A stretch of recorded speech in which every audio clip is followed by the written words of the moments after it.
ఎవరైతే బేతంటవ చర్చకు నిరాశలో, నిస్పృహలో, కష్టంలో, కన్నీటితో వచ్చి ఉన్నారో వారందరితో పరిశుద్ధాత్మ దేవుడు ఈరోజు సెలవిచ్చే మాట ఏంటంటే, ఏ సమస్య అయితే నువ్వు చూచున్నావో ఇక నీవు ఎన్నడూ ఆ సమస్యను చూడవు. చప్పలు కొట్టండి. ఏ రోగం అయితే నువ్వు చూస్తున్నావో ఇక ఎన్నడూ ఆ రోగం చూడవు. చప్పలు కొట్టండి. ఏ బాధగుండా నువ్వు వెళ్తున్నావో ఇక ఎన్నడూ ఆ బాధ చూడవు. చప్పలు కొట్టడే. ఏ అవమానం గుండా నువ్వు వెళ్ళుచున్నావో ఇక అవమానం నువ్వు ఇక చూడమని పరిశుద్ధాత్మ దేవుడు సెలవిస్తున్నాడు. ఇక ఇది నీ కాలం, నా కుమారుడా, నా కుమార్తె, ఇది నీ కాలం. నేను నిన్ను హెచ్చించే కాలం, నిన్ను బలపరిచే కాలం, నిన్ను దర్శించే కాలం. ఎవరైతే నిన్ను అవమానించి ఉన్నారో నువ్వు ఏకాంతంగా ఒంటరి ప్రార్థన చేస్తున్నప్పుడు నేను శక్తినిస్తాను. నిన్ను అవమానించేవారే నిన్ను సన్మానం చేస్తారు. చప్పలు కొట్టండి. ఎవరైతే నువ్వు వద్దు, నాకు వద్దని చెప్పి ఉన్నారో వారే నీవే నాకు కావాలి, నీ సహాయం కావాలి, నీ ప్రార్థన కావాలని నీ వద్దకు వచ్చే విధంగా దేవుడు చేయబోతున్నాడు. ఎవరైతే నువ్వు పనికి మాలవాడమని చెప్పి ఉన్నారో వారే నీలో ఎంతో శక్తి ఉంది, అభిషేకం ఉంది, తలాంతు ఉంది, నువ్వు ఎంతో పనికొచ్చేవాడమని వాళ్ళే చెప్పే విధంగా దేవుడు చేస్తాడో. దేవుడు దిమ్మ తిరిగే కార్యాలు చేసే దేవుడు. ఇక నమ్ముచున్న వాళ్ళు గట్టిగా చప్పట్లు కొట్టి మత్తయి సువార్త 14:23 చూడండి.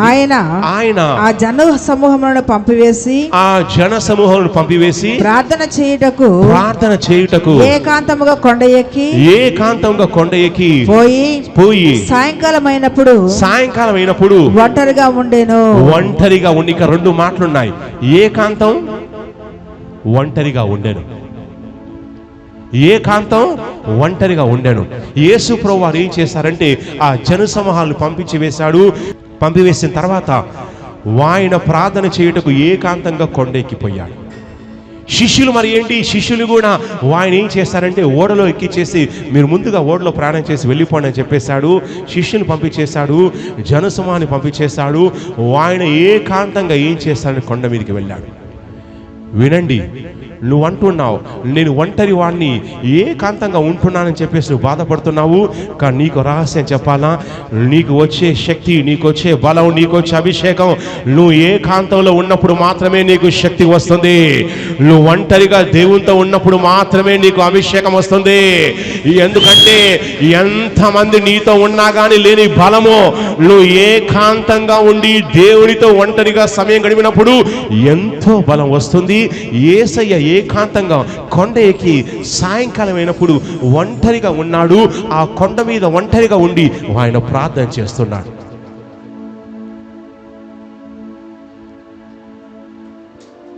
నీ చుట్టూ వేల మంది ఉన్నా కానీ లేని బలం నువ్వు దేవునితో ఒక్కడిగా ఉన్నట్లయితే ఆ బలం నీకు వస్తుంది.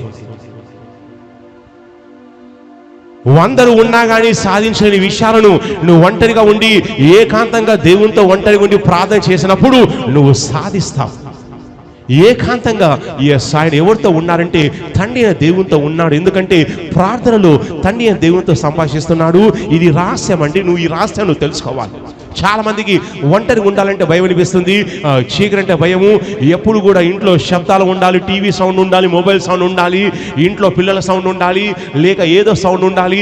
ఏ శబ్దం ఉండదు, ఈ శబ్దం లేకుండా సైలెంట్గా ఉన్నట్లయితే కొంతమందికి భయం అనిపిస్తుంది. సైలెంట్ అంటే చాలా మంది భయపడుతుంటారు. కానీ వినండి, నువ్వు మౌనంగా ఉన్నప్పుడు మాత్రమే దేవుడు కార్యం చేస్తాడు. నువ్వు ఎంతకాలమైతే నోరు తెరిచి పిట్టకప్పలాగా మాట్లాడుతూ ఉంటావో, ఎంతకాలమైతే నీ శక్తిని, నీ బలాన్ని వాడుతూ నువ్వు ఎంతకాలమైతే చేస్తూ ఉంటావో అంతకాలం దేవుడు నీ విషయంలో మౌనంగా ఉంటాడు. కానీ ఎప్పుడైతే నువ్వు విశ్వాసంతో ఏకాంతంగా ఉంటావో అప్పుడు దేవుడు నీ వద్దకు దిగి వస్తాడు. దేవుడు నీతో మాట్లాడడానికి దిగి వస్తాడు. ఆయన నీతో మాట్లాడుతాడు, నీకు విషయాలు తెలియచేస్తాడు, ఏం చేయాలో చెప్తాడు. వినండి, ఒంటరిగా ప్రార్థనలో ఉండడం చాలా ఇంపార్టెంట్. వాక్య ధ్యానం చేయడం చాలా ఇంపార్టెంట్. ఒంటరిగా ప్రార్థన అంటే ఏదో కళ్ళు మూసుకొని ఆచారపరంగా చేయడం కాదు. దేవునితో ధ్యానం చేయడం అంటే నువ్వు నడుస్తూ దేవునితో ధ్యానం చేయొచ్చు. ఎస్, వాక్య ధ్యానం చేయొచ్చు. ఎస్, ఒంటరిగా ఉండే ప్రయత్నం చేయండి. ఒంటరిగా అంటే మీరు ఒంటరిగా కాదు, దేవునితో ఒంటరిగా ఉండే ప్రయత్నం చేయండి. చాలా మందికి ఒంటరి అనేది శాపంగా ఉంటుంది. కారణం ఏంటంటే నీ జీవితంలో దేవునితో నువ్వు సావాసం లేకపోయినట్లయితే ఒంటరితనం నీకు శాపంగా ఉంటుంది. కానీ నువ్వు ఎప్పుడైతే దేవునితో సావాసం చేస్తూ ప్రార్థన చేస్తూ ఉంటావో ఇక నీకు ఒంటరితనంగా ఉండదు. ఎందుకంటే ఎస్, నువ్వు ఒంటరి వాడు కానే కాదు, నీతో ఆయన ఉంటాడు, నీతో మాట్లాడుతాడు, నీతో సావాసం చేస్తాడు. ఏ విషయాలు చేయాలో ఆయన చెప్తాడు. నీ రహస్యం నీ ఏకాంత ప్రార్థనలో, ఏకాంత ధ్యానంలో ఉంటుంది. నీ అభిషేకం ఏకాంత వాక్య ధ్యానంలో ఉంటుంది. నీ శక్తి, నీ మహిమ నీ జీవితంలో పరిశుద్ధాత్మ దేవుడు ఏ విషయాలైతే చేయాలని కోరుకుంటున్నాడో ఇవన్నీ కూడా నువ్వు ఒంటరిగా ఉండి బైబిల్ తీసుకొని వాక్యం ధ్యానిస్తూ ప్రార్థన చేస్తూ నువ్వు వ్యక్తిగతంగా ధ్యానం చేస్తున్నప్పుడు పరిశుద్ధాత్మ దేవుడు నీతో మాట్లాడతాడు. ఏ సమస్య కొండలాగా నీకు వచ్చి నిన్ను పీడించే ప్రయత్నం చేసినా కానీ నువ్వు ఒంటరిగా ఉండి ప్రార్థన చేసినట్లయితే కొండలాంటి సమస్య కూడా కరిగిపోతుంది. ఐగుప్తు వచ్చి వాళ్ళు వెంటాడుతున్నప్పుడు వీళ్ళంతా కూడా కేకలు వేశారు, వయ్యా మమ్మల్ని తీసుకొచ్చావా, మమ్మల్ని చంపడం కోసం తీసుకొచ్చావా, ముందు ఎర్ర సముద్రం వెనుక సైన్యం ఉంది, ఇరుపక్కల కొండలు ఉన్నాయి, మా పరిస్థితి ఏంటని వాళ్ళు ఏడుస్తూ ఉన్నప్పుడు ఈ మోషే కూడా మొరపెడుతున్న దేవుడు సెలవిచ్చాడు, ఎందుకు మొరపెడుచున్నావు, మౌనంగా ఉండి ఊరుకనే చూడుడి, మీరు చూచున్నటువంటి ఐగుప్తులను ఇక మీరు ఎన్నడూ చూడని సెలవిచ్చి ఉన్నాడు. ఆ ప్రకారమే ఆ రోజే వాళ్ళు ఐగుప్తుల్ని లాస్ట్ లో చూశారండి. మళ్ళీ ఎన్నడూ కూడా ఐగుప్తుల్ని చూడలేదు. 40 సంవత్సరాల పాటు అరణ్యంలో వాళ్ళు సంచారం చేస్తూ ఉన్నారు. కానీ ఎప్పుడైనా కానీ 40 ఏళ్ల పాటు ఐగుప్తులు వచ్చారు, దాడి చేయడం కోసం వచ్చారని మీరు ఎప్పుడైనా బైబిల్లో చదివారా? చదవలేరు. దేవుడు వాగ్దానం చేశాడు, మీరు ఈ రోజు చూస్తున్నటువంటి ఈ ఐగుప్తులను ఇక ఎన్నడూ చూడడం సెలవిచ్చి ఉన్నాడు. వినండి, ఎవరైతే బేతల్టవ చర్చకు నిరాశలో, నిస్పృహలో, కష్టంలో, కన్నీటితో వచ్చి ఉన్నారో వారందరితో పరిశుద్ధాత్మ దేవుడు ఈరోజు సెలవిచ్చే మాట ఏంటంటే, ఏ సమస్య అయితే నువ్వు చూచున్నావో ఇక నీవు ఎన్నడూ ఆ సమస్యను చూడవు. చప్పలు కొట్టండి. ఏ రోగం అయితే నువ్వు చూస్తున్నావో ఇక ఎన్నడూ ఆ రోగం చూడవు. చప్పలు కొట్టండి. ఏ బాధ గుండా నువ్వు వెళ్ళుచున్నావో ఇక ఎన్నడూ ఆ బాధ చూడవు. చప్పలు కొట్టండి. ఏ అవమానం గుండా నువ్వు వెళ్ళుచున్నావో ఇక అవమానం నువ్వు ఇక చూడమని పరిశుద్ధాత్మ దేవుడు సెలవిస్తున్నాడు. ఇక ఇది నీ కాలం, నా కుమారుడా, నా కుమార్తె, ఇది నీ కాలం. నేను నిన్ను హెచ్చించే కాలం, నిన్ను బలపరిచే కాలం, నిన్ను దర్శించే కాలం. ఎవరైతే నిన్ను అవమానించి ఉన్నారో నువ్వు ఏకాంతంగా ఒంటరి ప్రార్థన చేస్తున్నప్పుడు నేను శక్తినిస్తాను. నిన్ను అవమానించే వారే నిన్ను సన్మానం చేస్తారు. చప్పలు కొట్టండి.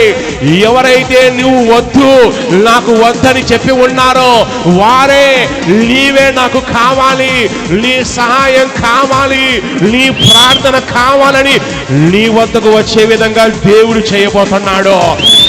ఎవరైతే నువ్వు పనికి మాలవాడమని చెప్పి ఉన్నారో వారే నీలో ఎంతో శక్తి ఉంది, అభిషేకం ఉంది, తలాంతు ఉంది, నువ్వు ఎంతో పనికొచ్చేవాడమని వాళ్ళే చెప్పే విధంగా దేవుడు చేస్తాడో. దేవుడు దిమ్మ తిరిగే కార్యాలు చేసే దేవుడు. ఇక నమ్ముచున్న వాళ్ళు గట్టిగా చప్పళ్ళు కొట్టి గట్టిగా చప్పళ్ళు కొట్టి ఉచ్చరించి గట్టిగా చెప్పండి, హల్లెలూయా,